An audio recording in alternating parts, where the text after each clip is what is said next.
Claves de la semana. Seguimiento de noticias internacionales elaborado por CESCE.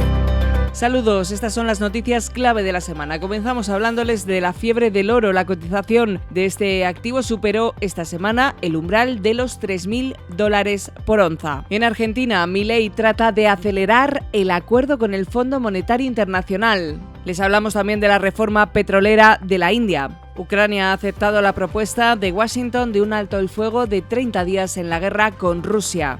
En Oriente Medio, la milicia Houthi amenazó esta semana con reanudar los ataques contra embarcaciones en el Mar Rojo. En Siria hay acuerdo histórico entre Damasco y los kurdos. El reparto de poder que garantiza la paz en Sudán del Sur en peligro. Y terminamos hablándoles de las relaciones entre Estados Unidos y la Unión Europea. Washington y Bruselas avivan la guerra comercial. Comenzamos este repaso informativo hablándoles de la fiebre del oro. La cotización de este metal, considerado uno de los principales activos refugio, superó esta semana el umbral de los $3.000 por onza, el valor más alto de la serie histórica, sustentado en el aumento de la demanda por parte de los bancos centrales y de la comunidad inversora. En apenas un año, el precio del oro se ha encarecido más de un 35% como consecuencia del estado de incertidumbre que ha originado la agresiva e impredecible política comercial de la administración de Donald Trump. Algunas estimaciones sugieren que la cotización podría ascender hasta los $3.500 por onza a finales de este año, en el caso de que se produzca una escalada de las medidas proteccionistas. Por el contrario, los dos principales índices bursátiles norteamericanos, el Standard & Poor's 500 y el Nasdaq, han caído más de un 10% en las últimas semanas debido a la creciente preocupación de los inversores por la posible pérdida de dinamismo de la economía estadounidense y el efecto que puede desencadenar la guerra arancelaria en la actividad empresarial.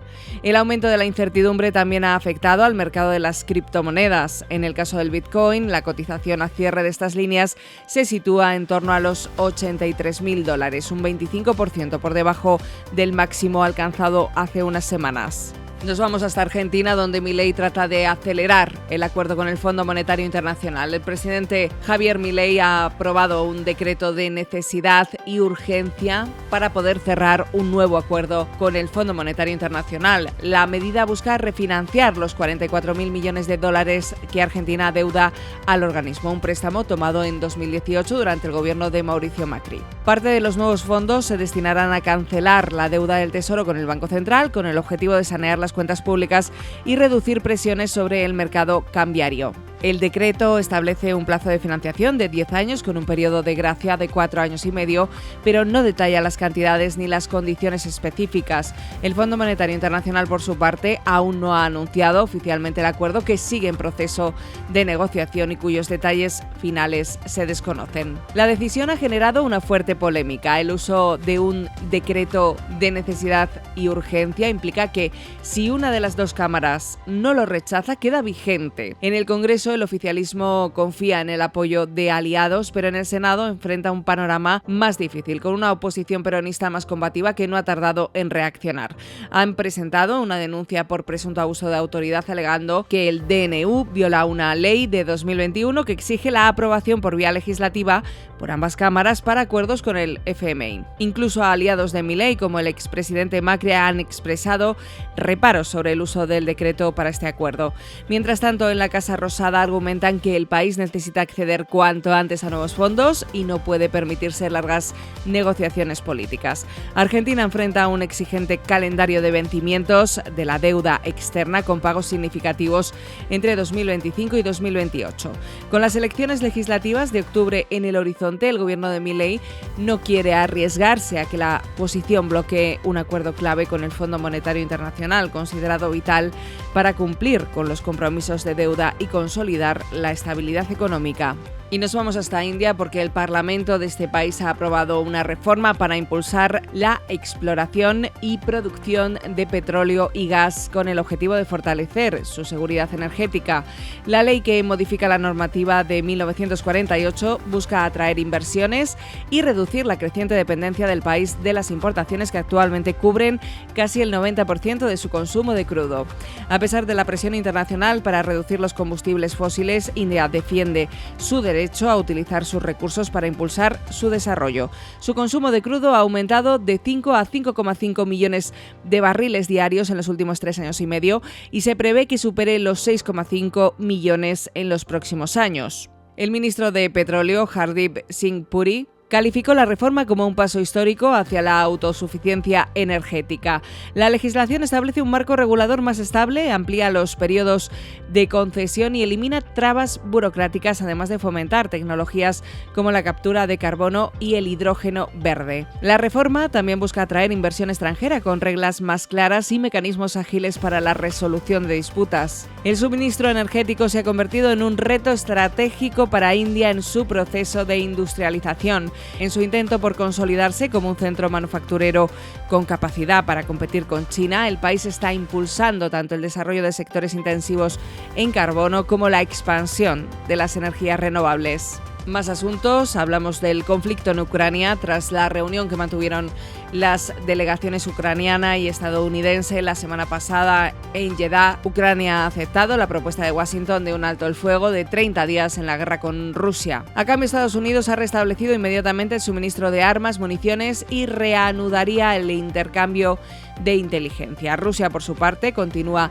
recuperando terreno en la región de Kursk. El avance ruso disminuye el interés de Putin en alcanzar un alto el fuego. De hecho, tal y como el propio presidente afirmó, cualquier alto el fuego en este momento simplemente permitiría a las fuerzas de Kiev reagruparse justo cuando Moscú está a punto de expulsarlas de Kursk.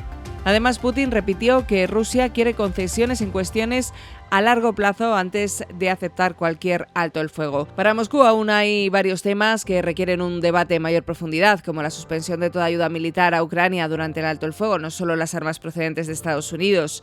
Asegurar que Kiev no realiza un nuevo reclutamiento, acordar la supervisión de los 2.000 kilómetros de frente y garantizar que la tregua conduzca a un acuerdo a largo plazo. La reticencia de Moscú para alcanzar un alto el fuego ha forzado a Estados Unidos y a sus socios del G7 a amenazar a Rusia con nuevas sanciones y el uso de los activos rusos congelados para apoyar a Ucrania.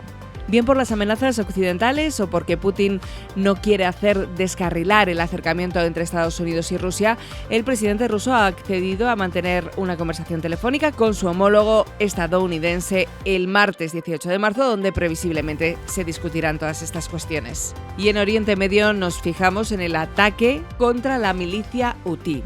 La milicia Hutí amenazó esta semana con reanudar los ataques contra embarcaciones en el Mar Rojo como represalia al bloqueo impuesto por Israel en la entrada de ayuda humanitaria en la Franja de Gaza. En respuesta, el presidente norteamericano Donald Trump ordenó tan solo unos días después iniciar una ofensiva contra objetivos de los rebeldes, con el fin de garantizar la seguridad en el transporte marítimo a través del Canal de Suez, que es una vía navegable por donde transcurre el 15% del comercio mundial de mercancías. De acuerdo a la información publicada, las Fuerzas Armadas estadounidenses destruyeron radares, puntos de lanzamiento de drones y sistemas de defensa antimisiles situados en Sanaa, la capital de Yemen. La ofensiva podría prolongarse durante los próximos días o semanas. Asimismo, Trump amenazó a Irán con adoptar nuevas medidas de represalia en el caso de que continúen apoyando a la milicia Hutí. Todo ello ha recrudecido la inestabilidad en la región después de la etapa de relativa calma que se vivió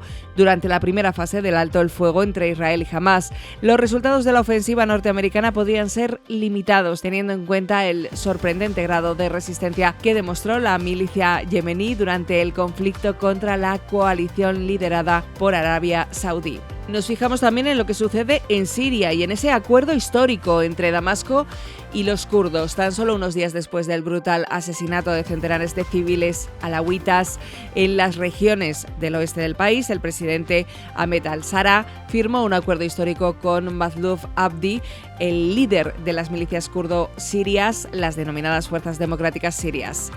Ambas partes acordaron la total integración de la región autónoma kurda, conocida como Rojava, en la estructura del país, algo que parecía impensable hace tan solo unos meses.